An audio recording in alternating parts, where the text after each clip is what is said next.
Today we are playing some more Tsukuyomi. This time, however, things are a little bit different because we are not actually live in this game, so to speak, but rather I'm commentating on it after the fact. But I will focus on the gameplay this time. And the reason for this is because I played a lot of PTS games yesterday and I wanted to make sure that I can show you one where the match was roughly even, because what happens on PTS quite a lot is that the games don't end up that even. So this is a very even, very interesting match in my opinion, to talk a little bit more about Tsukuyomi.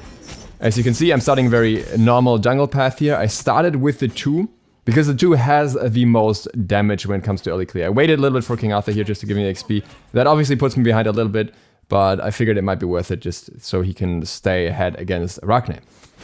And you can see here as well, I still hit level 2 at the right point anyways, and now I have my 1 or 3 available as well.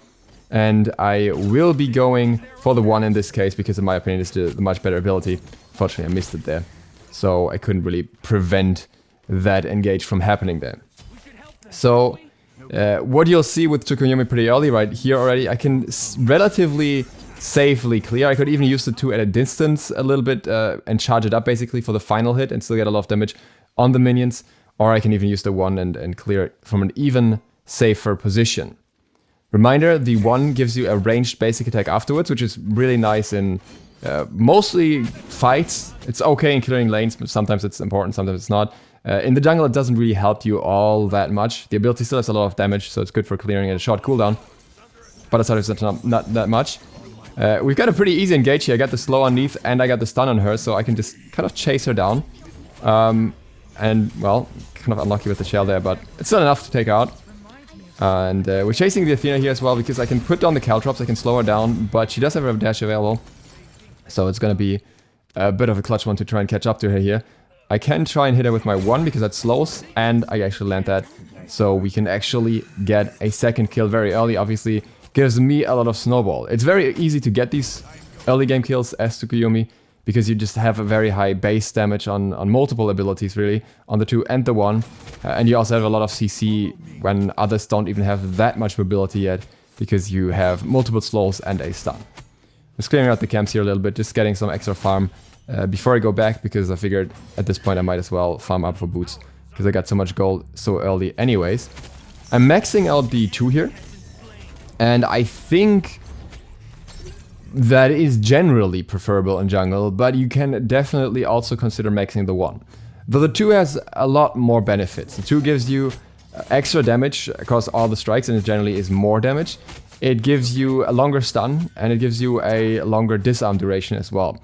So all in all, it has a lot of beneficial effects. The reason why I'm saying that maxing the 1 can also be useful is because it's such a strong poke tool on a relatively short cooldown. And the 2 gets relatively high damage from scaling anyways. That's not quite as important as it is with the 1, where the base damage makes more of a difference. But both have high scalings, high base values anyways. So I would generally max the 2 first. But in lanes, if you were to solo with them, I would definitely max the 1 first, because it's a very effective clearing tool. I've experimented with the 3 as well, but generally speaking, to get similar damage values to the 1 and the 2, you have to drag the enemy through the spikes basically, so usually I think it's not worth it. Build-wise, I'm going with a very standard build so far. I'm just going into Mace, just to have the option to go into Anti-Heal or to go into Joltons or Brawlers. It's all really very good on him either way. So I think generally that will be the start. He doesn't really rely on Golden Blade. Unfortunately, not much I could do in duel there because it's a 4-man gank. But either way, item-wise, I think having a mace relatively early is good, though there are other options. You could technically go for Transcendence if you want to go for those super hard scalings, which I'm not a fan of in jungle anymore, but you can do it. You can also go for something like Soul Eater, which I will later on, but you can also do that early if you really want to. I just don't like rushing it anymore, percentage pen. As you can see, Persephone's still a little bit of a problem. Especially on this ping as well, makes it even harder to duke her. I'm gonna try and go in here with the ultimate, because I think I have enough damage to actually take her down, but the Neith ult kind of catches me off, and I couldn't even get my Aegis off in time anymore. So that was a bit unfortunate. I think I would have been able to kill her, but due to the Neith ult interrupting me there, and me mistiming my Aegis, unfortunately, that did not happen. If I would have been able to get my 1 and my 2 off, I think I would have been able to. And I think I could have possibly survived her passive as well. I think it might be worth helping middle because middle was getting a bit stomped. So yeah. Well, now we're just back to the normal rotation. It's gonna get some more farm. Unfortunately not really that far into an item build yet. You can, by the way, also go for other boots. I don't necessarily think you have to go warrior type on him. I like it because he again has such high scalings. But he benefits a lot from the extra mobility of the Talaria as well, in my opinion. And, I mean, at the same time, his base value is also high that if the situation demands it, you could even go for reinforced creeps. Got another engage on middle again, but not much I can do here, really. It's just 3 people jumping on him, so I'm just going to focus on farming for now. And just try and come back in other ways. We had some issues with Persephone throughout these games in general. I think she, even with the new patch, she will be one of the most banned gods, remain one of the most banned gods in the SPL. She's just very, very, very strong on higher levels of play right now, at least. She can put out so much damage, and collapsing on her doesn't really do much because she still has a passive afterwards. Pinged that out here because I thought they might be rotating in there, but they actually didn't, so that was nice. A little bit safer than I thought in that regard. I used the 3 sometimes when my other abilities are on cooldown to clear. In later games, I actually dragged them through the spikes, so if I had a minion camp, I would just kite them through the spikes because then they take some extra damage. Didn't do that as effectively here yet. Got a little bit of an engage going on here, and Athena is relatively low. She absorbed both of my ranged attacks here, but I might be able to get it with the ultimate. And that is what happens, so that's nice. Without the absorb, I think that would have been much easier, but we can actually get a kill on Persephone here as well. Yep, that looks good. And now we just gotta get out. And what you see me doing there as well is I used my 2 because it increases the mobility. Unfortunately, Persephone passive is a thing. But with a 2 you get a 33% temporary movement speed increase. So while he doesn't really have an escape, he actually has multiple movement speed increases between the 1 and the 2, and that's what I can kind of utilize there. So that's something worth keeping in mind, even if you just engage with the 1 specifically, that you can always kind of go into the 2. If you don't need all the hits, obviously, or you're already close enough to confirm the first hit, then that's very good. If you are just a little bit too far away and you miss out on multiple hits because of it, it might not be worth it, unless you can get the kill off the stun alone. Yeah, we see us getting towards level 9 here. I'm maxing out the 1 second. I think it's worth just putting the point in the 1. Like, I don't think it's worth saving a point just to get the ult and the 2 maxed out, because honestly the 1 is still very good. And at this point I did max the ultimate because I generally think it's just an insane amount of damage, and whenever you use it, it's very, very strong. At the same time, I would also be completely down to put a point into the 2 first and then max the ultimate. I think that would also be relatively effective. Like, really, between the 1, the 2, and the ult, there's not really a bad choice, I think. The ult depends a lot on, like, you know, how many team fights you get early on and how many single picks you can make with it. Speaking of single picks, I'm gonna try and get a pick on Persephone here. Unfortunately, the minion is in the way a little bit, which is annoying, and I completely missed my 2. I would blame that one a little bit on ping. It's a bit hard to hit there, but I got the kill anyways because of my ultimate. I'm gonna try and survive this with my Aegis, but it's Persephone passive. Like, what are you gonna do? You're just gonna accept that you still die anyways. Yeah, I'm not going Soul Eater. I'm now gonna try and get some more sustain, which also means that I might survive Persephone better because I can just heal up afterwards.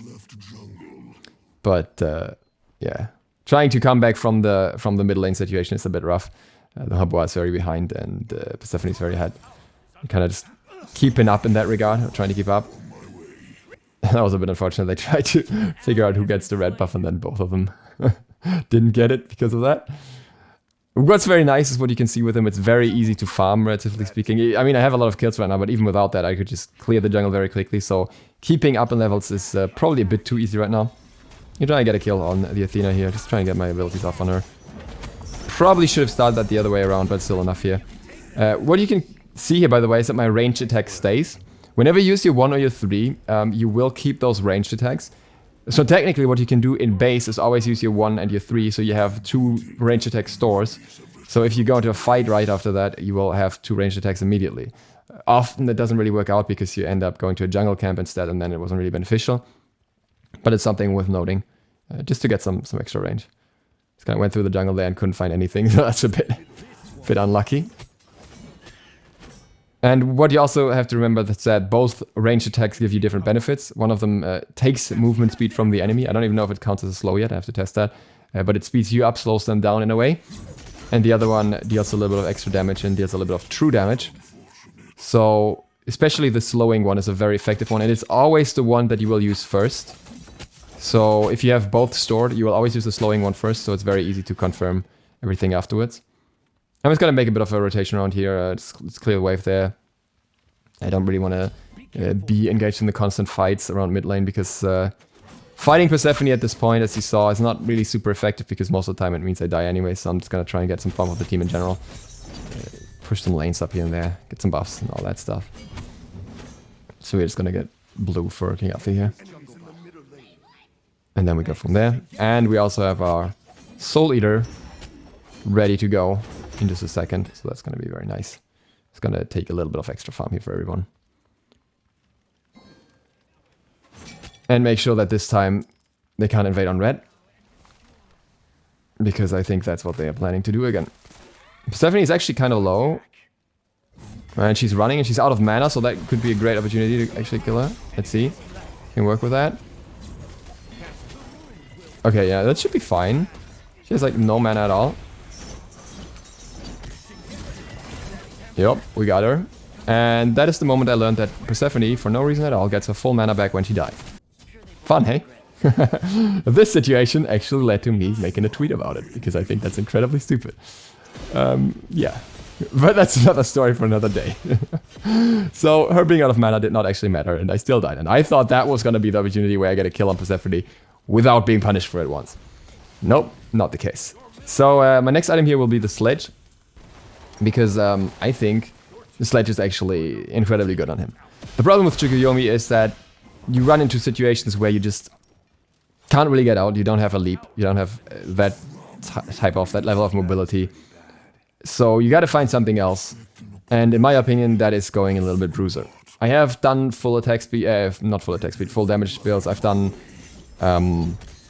even the crit malice reset build in an actual game. And they do work. Don't get me wrong, they do work because I think Tsukuyomi is generally speaking very strong at the moment. But they rely on a lot more team coordination, which I don't think is a given on PTS. Kind of wrote it for nothing there because they already did that, so we're just gonna get the tower.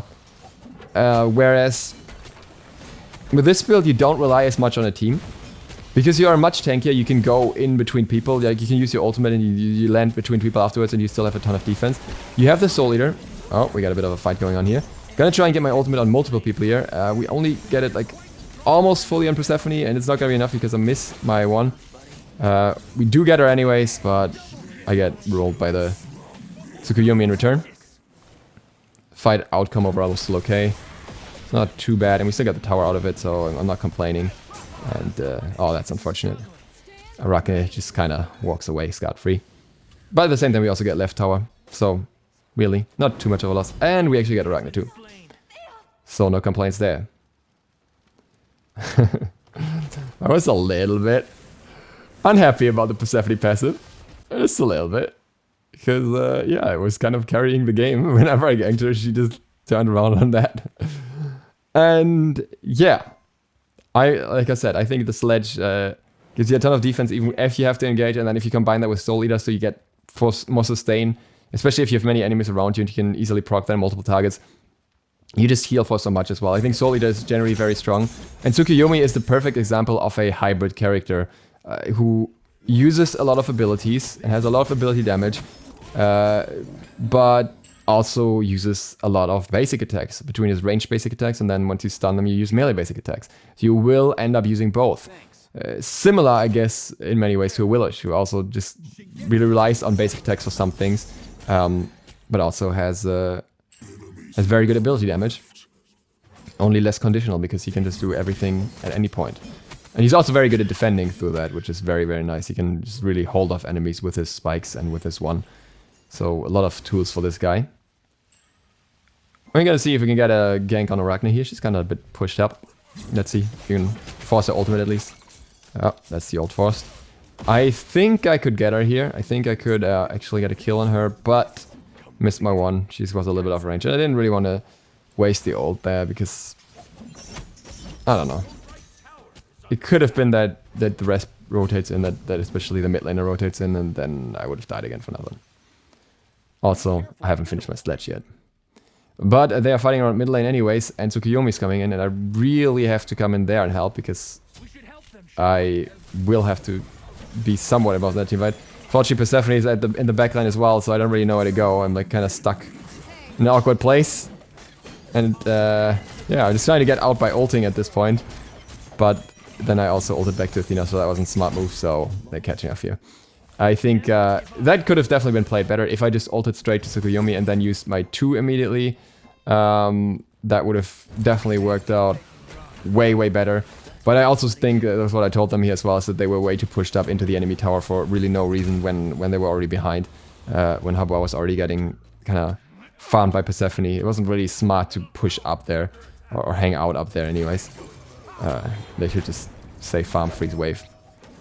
I think that's something that is a general issue in Smite in many situations, that people just don't like freezing waves. Because it just feels nicer to insta-clear it. But it leads to you being in like really dangerous situations. Especially around a Persephone who can just set up base around her tower anyways. But yeah, I've got my sledge. I'm a lot more tanky now. So we are going to be able to do a lot more. Still kind of okay on level curve, all things considered, considering I had 6 death at this point. It could have been worse. Could have been worse for sure. Could have been better as well. But yeah, I'm just gonna rotate in here, just throw down the spike so they can't just freely move anywhere, and then just go in on Athena. It is somewhat hard to confirm the 2 on this ping, so I have a feeling that's gonna be better once it's on normal client and not on 200 ping. Because the 1 is very easy to confirm because it's very wide most of the time. You just have to account for the projectile speed a little bit, and the 3 is kind of self-confirming. But then you see how the ult as well as the 2 can become a bit of a problem, because I literally could not hit him at all there. Didn't matter, I got him anyways, but yeah. That was a bit hard to control. It is actually, by the way, a pretty neat way to counterplay him. Here you can kind of see how the lag is just... it's not good to stand next to Cthulhu when you're on high ping. It just jitters you out the entire time. Very annoying. Yeah, if you stand really close to Tsukuyomi when he ults, I think it makes his ult a lot easier to avoid. Kind of... well, I was gonna say like Ymir, but Ymir functions a little bit differently. But like they have to know exactly what direction you're turning, and you can probably at least juke like 1 or 2 shots that way normally on normal ping. So that is something worth keeping in mind. Yeah. So at this point, build-wise, we can really go in any direction, by the way. We could go, and you see me kiting over the spikes here as well. So that's, in my opinion, a little bit more effective. This gives you some free extra damage, as long as you don't miss out on any basics because of it. But like we can definitely go into more damage at this point, but we can also say, okay, I want to go more Bruiser. You could really go, I don't know, anything. You could go from Void Shield, Mantle of Discord, to just a full-on damage item, pen item, Erendite, whatever.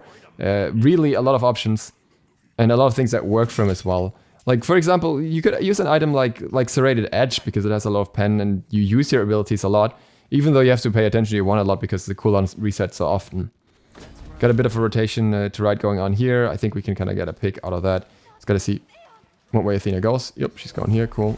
We can just spike her so she can't go back anymore. Oh, we set it with a 1. There we go, with a 2. Okay. Let's see. We could look towards some objectives here. I just want to go for blue, but Persephone.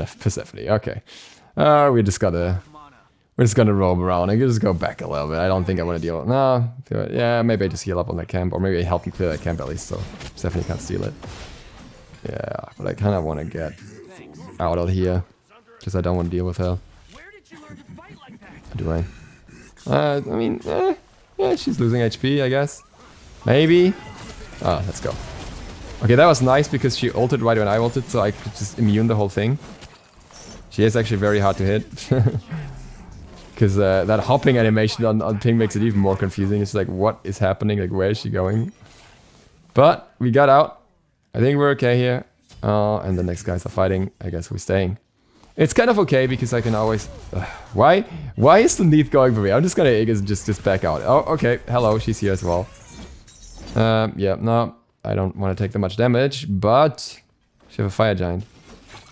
Just gonna use my ranged attack here. I think I'm gonna in. Oh god, I'm too low and I can't get out anyway because I'm gonna burn and oh my god, the cleave got reset on me. No, that's not good. Well, they got it anyways. That was super unfortunate. Just walked right into the cleave there and then I couldn't even run forward in time anymore. That was just rough. But we got 3.4k gold, so we can do something with it. Yeah, I'm kind of thinking along the lines of defense. But there's a lot of options here. You could, for example, also go Arendite. A lot of people favor that. People have been thinking about doing like Pritwin up for his ultimate. And... Nah. Brawlers would be very effective because there's an Arachne there and a Neath there. So we're just gonna roll with that. And Tsukuyomi obviously has some level of heal as well. So I think it's worth it. And we can still afford half a defense item anyways. So it's okay. You can just kind of roll with that. And then we can just get another defense item. And you could really go either way here as well. You could go Spirit Rope just to reduce more damage because I already have a lot of tankiness overall. Or you could go Mantle of Discord just to get out when you're low. I think Mantle of Discord is generally favorable because he really, you know, lacks some sort of, let's say, fail-safe button, or which other characters have in form of an escape. So by having Mantle of Discord, you have like a little bit more of a way to get out in some situations. I'm not gonna be able to save that tower. We're just gonna go all the long way around here and ward this up real quick, and then yeah, I don't think Habwa is gonna get out of that. I don't know because they're gonna rotate over there together. Oh, unless this is on him. Okay, well, it's just Athena so far, and the other ones on the backline. We can just kind of Caltrops this up. We can just drop down the spikes. Which do actually decent damage amount at this point, like 90 damage per Caltrop. So if they walk through it, they take like 3 ticks, I think. Either way. One of the guys thought that he was taking a ton of damage from Caltrops from the 3. And he thought that it's true damage and that's why it's so much. But it's not true damage, it's just the projectile of the 3 that has a little bit of true damage. Like, just the percentage of it. But the 3 itself does a lot of damage if you keep walking through it. Like if you ignore it and you just walk straight through the 3, then it's a ton of damage. Like especially if you go like the whole length of it. So it is a good zoning tool in that regard, definitely, and something worth paying attention to. But yeah, in the situation here, Dejan said that he did like all of his health with 10% pen in his build. And if that's the case, then it's definitely due to walking through it. Because then it would do a lot of damage overall.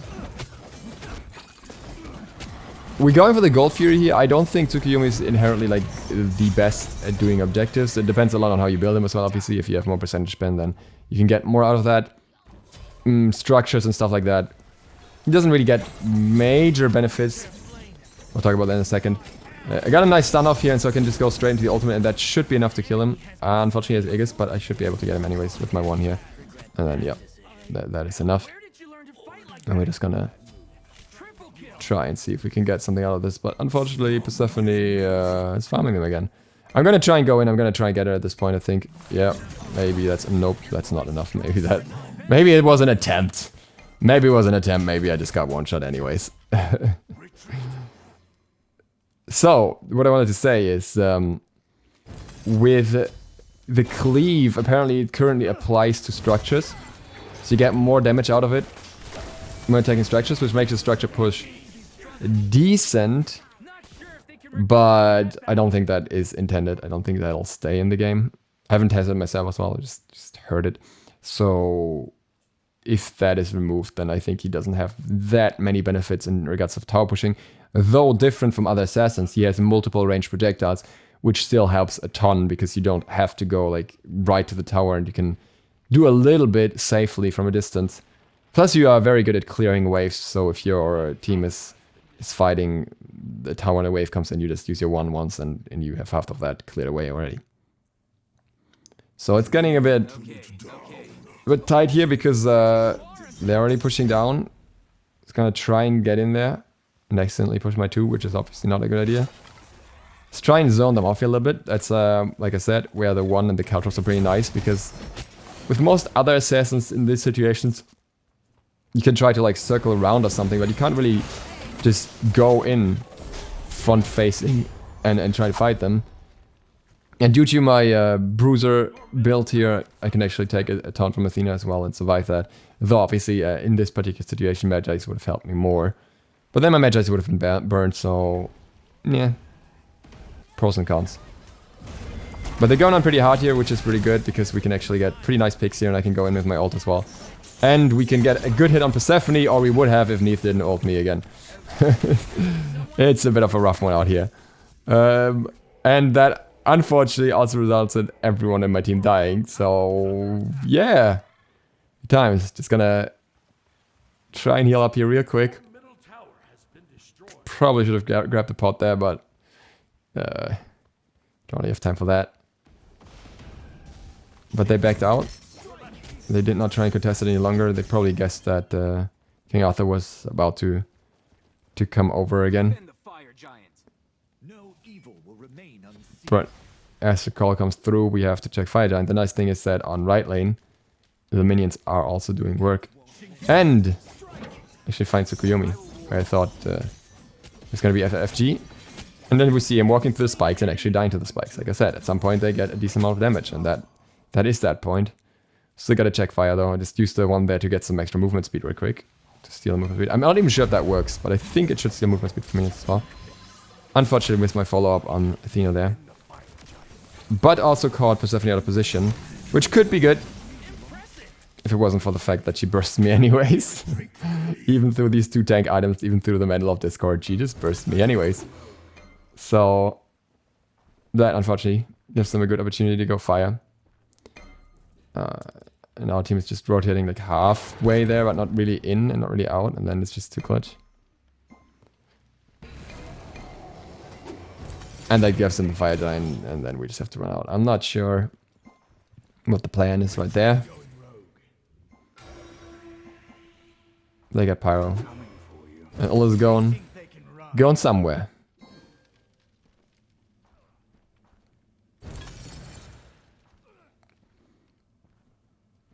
All the way to the other Phoenix.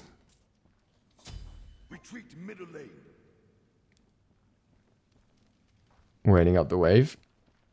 But at the same time they're pushing middle, so it's gonna be a rough one. But I think we can hold off middle here. Athena is kind of out of position already. Unfortunately missed her with that. But we can kind of go in here. I'm just gonna try and get the ult off, maybe on Athena too. And that happened, so we got some pretty easy kills there. Now we only have to deal with the 2 strongest guards on the enemy team. Persephone and Tsukuyomi.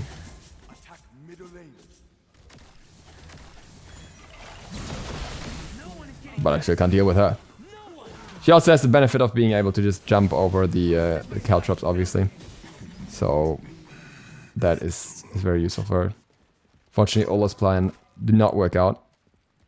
So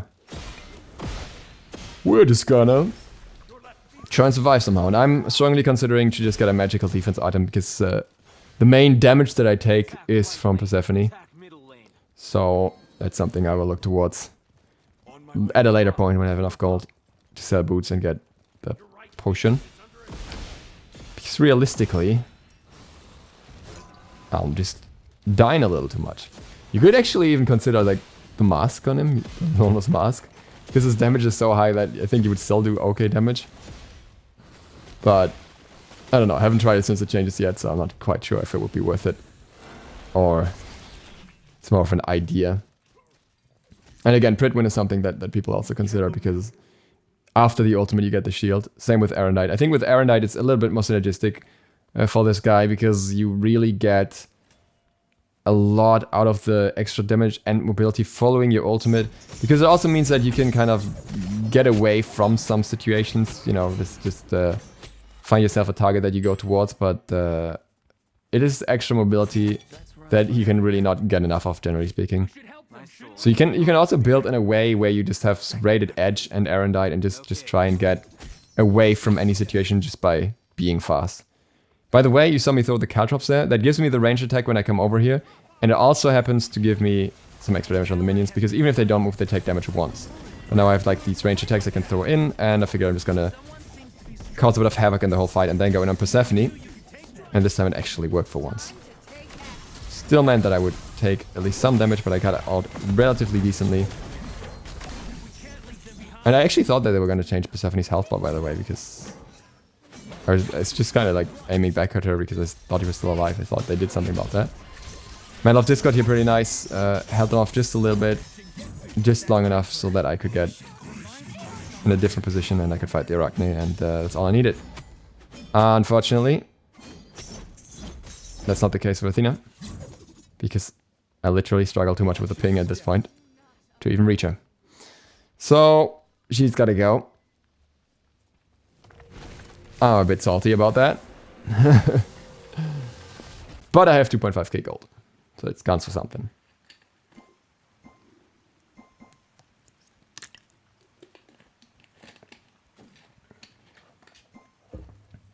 Still not quite enough for what I would have bought. Just gotta farm a little bit more.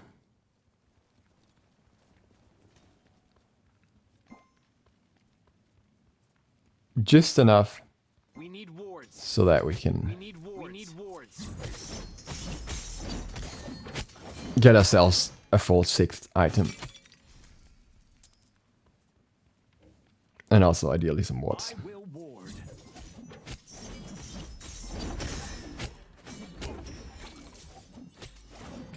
You actually see how the spikes alone almost kill the ghost minions as well, which is pretty cool. Thanks.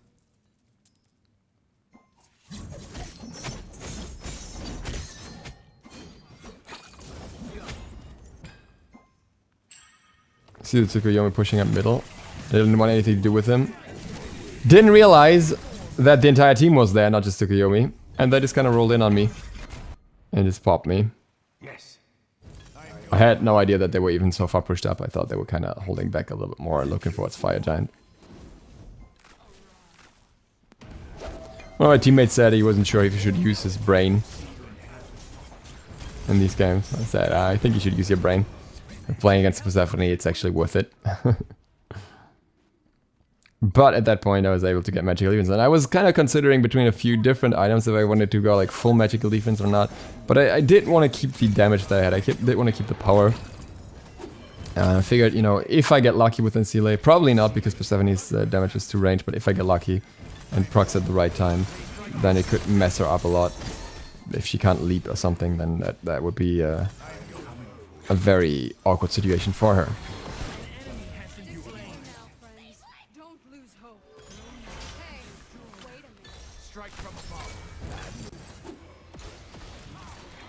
This is very rough for them here, but at the same time it meant that we're gonna get a ton of engage of it.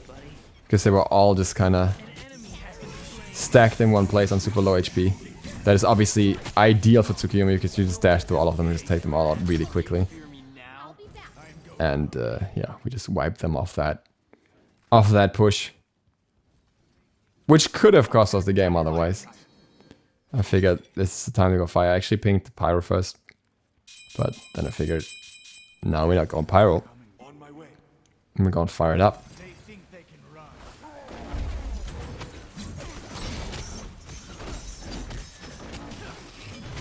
Again, you see here, like, my FG damage really isn't that high. And their abilities just aren't geared for it to the same degree. I figure I'm going to let someone else tank that.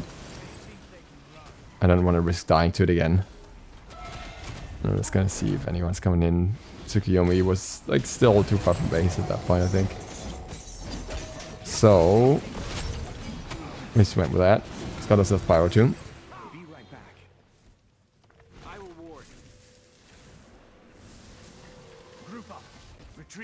And reached a point in the game where only 3k pots were left to buy, basically. It's fascinating because I think that used to take a lot longer. I mean, this is at 35 minutes. I think this is something that used to happen way later into games. It's about time. We need wards. Yes. Group up. Just pushed out the lanes, get general vision across the map. Defend. And at this point, if the game would have gone on like Enemy spotted. to a point where you get the 3k pot and you can consider trading out more items, I possibly would have traded out the Jones. Figured this time I'm just gonna turn on the Persephone. Unfortunately missed a few shots of the ultimate there. Got needs ulted in return. What a surprise. But I was lucky in this one because I was able to get off, and the Habois carpet actually helped a lot. So I was able to get away scot-free, I guess, at least partially thanks to the bunch of defense items that I had. Where did you learn to fight like Which helps because there was a massive wave on either side of the double kill? of the Phoenixes as well. So figured if they cannot finish off this, Your team has destroyed then I can at least enemy tower. Where did you learn to fight like that? clear the waves off. But they got the pick on Persephone. Let's put the spikes in the ground. Defend the lane. But as you can see, the timers are at 15 seconds, so you can guess how this one ended. This respawn timers. Excellent service. And that was the game. I gotta say, Tsukuyomi felt super fun. Not just speaking from this game, but also from the other games. I think that he is definitely very strong. I would say he has a little bit too much damage at times. So we'll have a look at the stats in just a second as well. So you can see that a little bit more, just to put it in perspective too. Because what you have to keep in mind with Tsukuyomi is that while he has a lot of damage output, as you can see here, he also is a character with limited escapes. He has mobility, he has movement speed increases, but he doesn't really have anything to get out once he's in. So he has to have a lot of damage in one way or another. And if you look at the stats here, you see me having 28k player damage.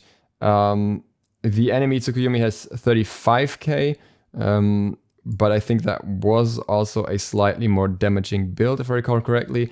Yes, check back there, it was actually a full damage build. It was literally just damage items all the way, not a single defense item. And that is obviously possible if your team has enough CC to set up for you, so you can just kind of freely engage away. Or when you're not even a priority target as well, which helped that they had the Persephone there, because like I was mostly focused on the Persephone, and yeah, let Tsukuyomi do his thing. But if the Tsukuyomi on its own was like the most snowbally character, then that would be a different story. But yeah, you can see the damage output here relatively similar to Habois in this particular game. We had the King Arthur, who actually put out a lot more damage, but it's always kind of hard to compare solo laners who have a lot of early game damage output from lane boxing too. And